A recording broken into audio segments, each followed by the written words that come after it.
They built a fence across his driveway, cutting off access to his own home, claiming it was for the community's benefit. Jack Wilson, a veteran who had spent his life defending others' rights, was told his documents meant nothing and that his driveway now belonged to the HOA. Karen Greenfield, the HOA president, smugly declared, "You can complain all you want, but nothing will change." Little did she know, her arrogance would be her downfall. All Jack needed was the evidence that would turn the entire situation upside down. But let's start from the beginning. Jack Wilson, a retired Air Force veteran and widower, had spent his life serving others. Now, all he wanted was a quiet corner to call his own. A place where the gentle hum of nature and the laughter of neighborhood children could replace the roar of jet engines and the weight of responsibility. That dream had finally come true when he moved into a charming suburban home, nestled in a peaceful cul-de-sac. The property was everything he had envisioned: a wide driveway perfect for his reliable truck, a cozy garden where he could sit and read, and a neighborhood that promised tranquility. For the first time in years, Jack felt he could exhale. But one crisp morning, as the sun cast golden light over his front lawn, Jack stepped outside and froze. His driveway, his private stretch of pavement leading to his garage, was now blocked by a shiny new fence. The structure was jarring, both in its appearance and its placement. It ran straight across the driveway, effectively trapping Jack's vehicle behind it. Attached to the fence was a bold red sign that read, "HOA property, do not remove without authorization." Jack stared at the barrier, confusion giving way to anger. His first thought was that there must have been some mistake. Who would think it was okay to block his driveway? The idea was absurd. Taking a deep breath, he walked around the fence to his truck, where he tried to back it out, but of course, it was no use. The fence was solidly constructed. His frustration bubbled over. "What on earth is this nonsense?" he muttered to himself. Determined to get answers, Jack made his way to the office of the Homeowners Association, HOA, a governing body he had always considered a minor inconvenience at worst. He was greeted by Karen Greenfield, the HOA president. Karen was a sharp, impeccably dressed woman with a reputation for running the neighborhood with an iron fist. Residents often whispered about her authoritarian style, but few dared to challenge her. Jack wasted no time. "Karen," he began, holding his composure, "there's a fence across my driveway. It's blocking my car. Can you explain why it's there?" Karen looked up from her desk, her expression a mix of feigned surprise and unapologetic authority. Mr. Wilson," she said, her tone dripping with insincerity. "Yes, that fence. It's part of the HOA's initiative to enhance the community's appearance and security. We've decided it was necessary to delineate certain areas more clearly." Jack's eyes narrowed. "Enhance the community? By cutting off access to my property?" Karen shrugged. "Your driveway is technically part of the HOA's easement. We have the right to make improvements as we see fit." Jack felt his patience wearing thin. "Improvements? Blocking someone's access to their home isn't an improvement. It's an overreach. You didn't even notify me about this." Karen leaned back in her chair, her smile thin and condescending. "We don't need individual approval for every decision we make, Mr. Wilson. The community as a whole benefits from these changes. I suggest you see it as a positive development." Jack's jaw tightened. The arrogance of her response was infuriating.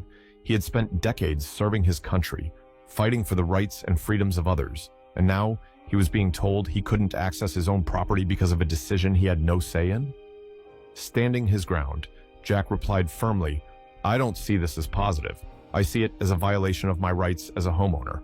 That driveway is mine, Karen, and I won't stand for this." Karen's smile faltered, but only slightly. "Then I suggest you file a formal complaint, Mr. Wilson, but I wouldn't hold your breath. The board supports this decision, and we believe it's in the best interest of the community." As Jack walked away, frustration and disbelief coursed through him. He knew one thing for certain: this wasn't over. The fence wasn't just a physical barrier, it was a challenge, one he wasn't about to back down from. Jack knew that if he wanted to fight this battle, he needed facts, cold, hard evidence that no one, not even Karen Greenfield, could dismiss.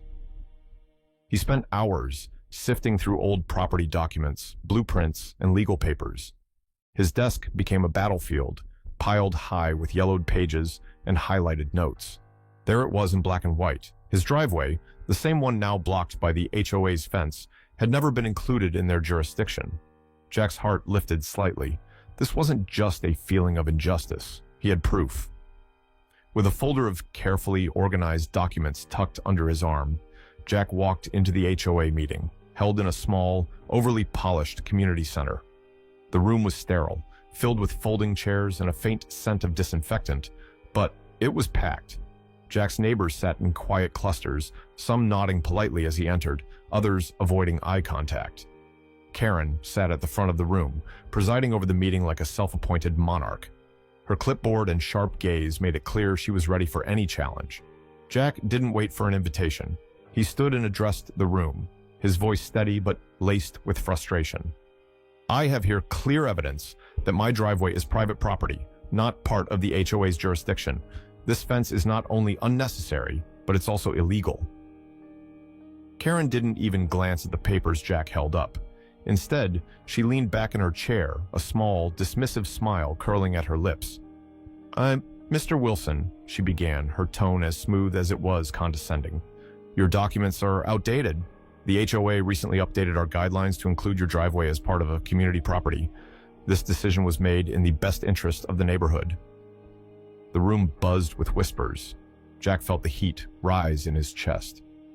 Updated guidelines? He asked, his voice rising as I'm done. You mean you decided to take what isn't yours and call it legal? That's not how property ownership works. Karen's smile widened, but it held no warmth. The board voted, Mr. Wilson. These changes were approved. Your personal feelings on the matter are irrelevant. The audacity of her words hung in the air like a storm cloud. Jack scanned the room, hoping to find support among his neighbors, but most of them avoided his gaze, their heads bowed or their eyes darting nervously. It was clear why. Karen's reputation as a manipulative and vindictive leader wasn't just talk. Rumors of fines, sudden property inspections, and public shaming for minor infractions had created an atmosphere of fear. No one wanted to be her next target. Jack took a deep breath, forcing himself to stay calm. This isn't just about my driveway, he said, addressing the room. It's about fairness. If they can do this to me, what's stopping them from doing it to you? We all have rights, and we need to stand up for them. A few heads nodded subtly, but no one spoke. The silence was deafening. Karen, sensing her control over the room, leaned forward, her voice dripping with mock sympathy. Mr. Wilson, if you're unhappy, you're welcome to file a complaint, but I assure you, the board's decision will stand. Jack clenched his fists, his mind racing. He had served his country, faced unimaginable challenges, and fought for justice on a global scale. He wasn't about to let a power-hungry HOA president trample on his rights, but it was clear that he wouldn't find allies here, not yet. He would have to look elsewhere for the support he needed. As the meeting adjourned and neighbors shuffled out, Jack stood alone for a moment, his folder of evidence feeling heavier than ever. He had hoped for a resolution, or at least a sign that others were willing to fight alongside him. Instead, he saw fear, complacency, and a community too beaten down to resist. But Jack wasn't beaten, not yet. If Karen thought she could intimidate him into submission, she was sorely mistaken. As he walked out into the cool evening air, his resolve hardened. This wasn't just about a fence anymore. It was about standing up to bullies, about showing his neighbors and himself that no one was above the law. Jack realized that his fight with the HOA was far from over. If Karen and her board were going to play dirty, he needed someone who could navigate the legal maze they had constructed. That's when he decided to hire a lawyer. Enter Sarah Hayes, a sharp, no-nonsense attorney who specialized in property disputes. Her reputation as someone who could unravel the most tangled webs of HOA bureaucracy gave Jack a sense of hope he hadn't felt in weeks. Their first meeting took place in Sarah's modest but meticulously organized office. The faint scent of fresh coffee lingered in the air as Jack spread out his documents on her desk. "Here's everything I've gathered," he began, his voice tinged with both determination and exhaustion. "I know they're overstepping, but I need to prove it." Sarah adjusted her glasses, scanning the papers with a critical eye. "Jack, from what I'm seeing here, you might have a strong case, but we'll need more than this to take them on. Let's start digging." Over the next few days, Jack and Sarah worked tirelessly. Sarah filed official requests for HOA financial records, permits, and meeting minutes. As the information trickled in, it became clear that something was amiss. First, they discovered that the funds used to construct the fence had been allocated for road repairs. The HOA had essentially robbed the community of necessary maintenance to build a barrier that no one had requested. Jack shook his head in disbelief as Sarah showed him the financial records. "They're stealing from the whole neighborhood," he said, his voice heavy with frustration. "How do they get away with this?" Sarah gave him a reassuring look. "They've gotten away with it because no one's challenged them, until now." The second discovery was even more damning. The HOA had never secured the proper permits to build the fence in the first place. Sarah tapped her pen against the edge of the file. "This means the entire structure is unauthorized. Technically, it shouldn't even be there." Jack felt a spark of hope ignite. "So we can force them to take it down?" Sarah nodded. "That's the plan, but there's more." As they continued their investigation, Sarah uncovered something that made both of them pause. Among the documents was a form with Jack's signature, supposedly giving the HOA permission to install the fence. The problem? Jack had never seen it before. His stomach sank as Sarah held up the paper. "This is a forgery," she said, her voice firm. "Look at the signature. It doesn't match yours, and the date is from a time you weren't even in town." Jack's hands clenched into fists. "Karen forged my signature? That's not just unethical, it's illegal." Sarah leaned back in her chair, her expression serious. "Jack, this changes everything. Forgery is a criminal offense. Not only does this strengthen your case, but it could lead to serious consequences for Karen and the HOA." The weight of the revelation settled over them like a heavy blanket. Jack thought of all the times he had tried to reason with Karen, only to be met with arrogance and disdain. Now, he had proof that her actions weren't just overreach. They were outright fraud. For the first time, he felt like the tide might finally be turning in his favor. As Jack left Sarah's office that evening, the cool night air felt invigorating. He knew the fight was far from over, but he wasn't alone anymore. With Sarah's expertise and the mountain of evidence they had uncovered, he felt a renewed sense of purpose. Karen had underestimated him, assuming he would back down like so many others. But she was about to learn a hard lesson. Jack Wilson didn't give up, not when it came to defending what was rightfully his. The courtroom was a stark contrast to the quiet, suburban streets where this battle had begun. Its high ceilings and rows of wooden benches lent the space an air of solemnity, as if the room itself demanded truth and justice.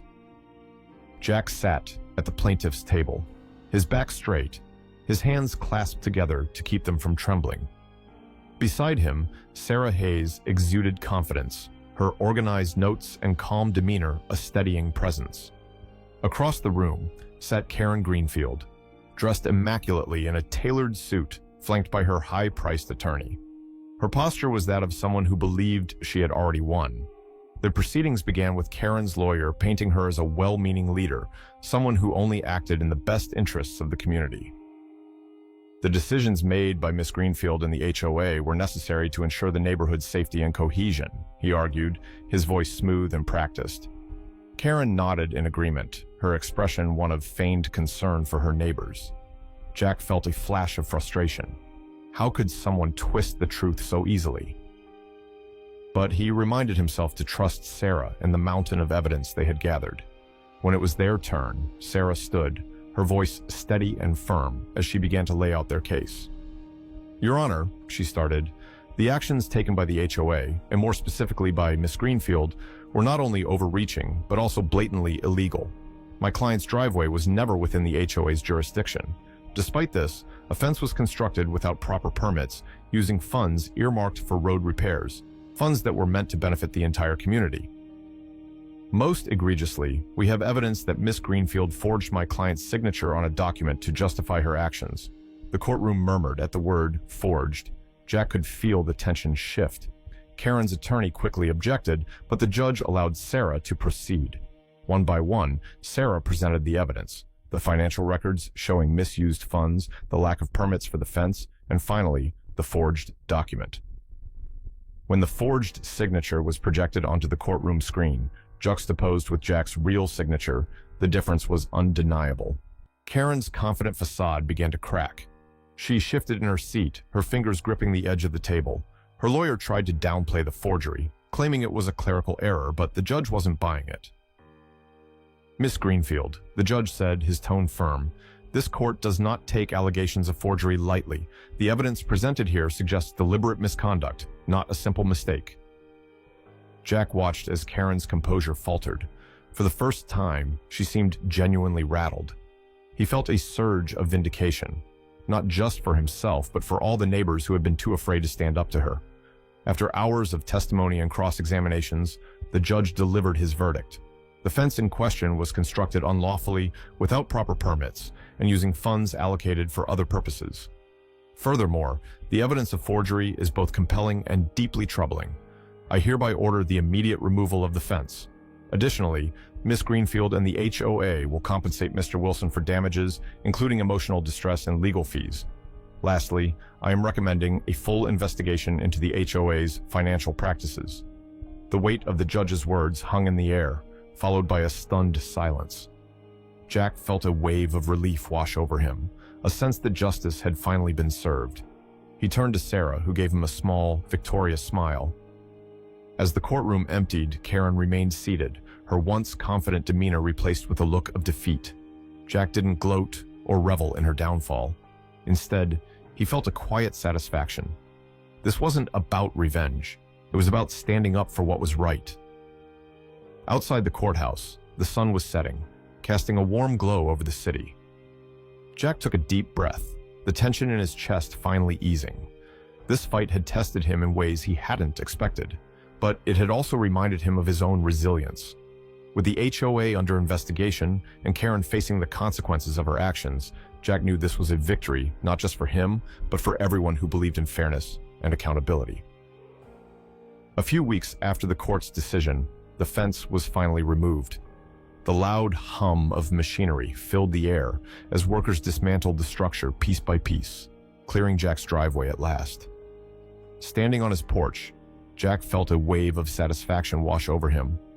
The driveway, once a symbol of the HOA's overreach, was now fully restored to its rightful owner. Jack didn't stop there. With the help of a local contractor, he repaired the driveway and planted new flowers along its edges, breathing life back into the space. At the entrance, he installed a clear, sturdy sign: "Private property, no trespassing." It was more than a notice. It was a statement of victory. Karen Greenfield, now disgraced, had stepped down as HOA president.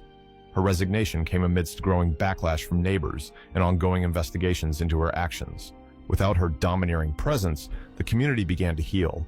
Inspired by Jack's stand, residents organized to demand changes to the HOA's governance, ensuring greater transparency and fairness moving forward. One day, a neighbor stopped by to thank Jack. "You gave us all the courage to speak up," they said. Jack smiled, feeling a quiet pride. It wasn't just about his driveway anymore. It was about showing that even one determined person could challenge injustice and win. As Jack sat on his porch that evening, watching the sunset paint the sky in warm hues, he reflected on the journey. It had been long and exhausting, but it was worth it. His fight had not only reclaimed his property, but also inspired a community to stand together. For Jack, it was proof that resilience and persistence could turn even the toughest battles into meaningful change.